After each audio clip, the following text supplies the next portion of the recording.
the president lay out his budget priorities. A lot of those grant dollars being whacked out of this budget. Many mayors and governors not happy at all. And so clearly he is positioning himself with a Republican leadership in the House, looking forward to 2012. But what about those budget priorities? What has been your message to the president about cutting those services where folks say the least of these need those type of services, as opposed to the cuts to defense, Medicare, Medicaid, Social Security, which really comprise most of our federal deficit? So what has been your discussion with the president and his folks about those cuts that directly affect your cities?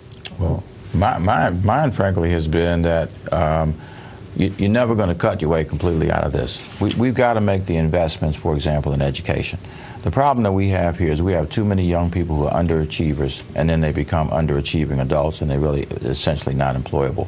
So my message has been we've got to continue to invest in education. And frankly, to make it more specific, we've got to invest in early childhood education. Now, earlier you said everything is on the table. Is education untouchable? Based on the budget that I'm going to submit on April 1st, education is actually going to get some increased dollars. We didn't expect this $105 million. I'm taking $75 million of the $105 million and putting it into education, because ultimately that is the answer in this city.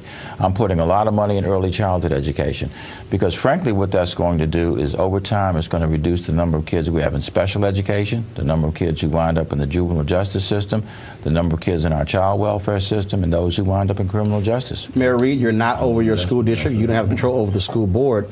So how do you view these cuts specifically with education? We're seeing it in Ohio, we're seeing it in Wisconsin, we're seeing it in Chicago, we're seeing it all over the country. The mayor of New York talking about nearly 6,000 teachers.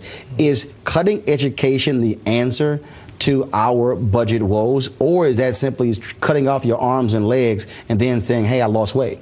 I think it's something you can't do, and it's inconsistent with the president's message on competitiveness.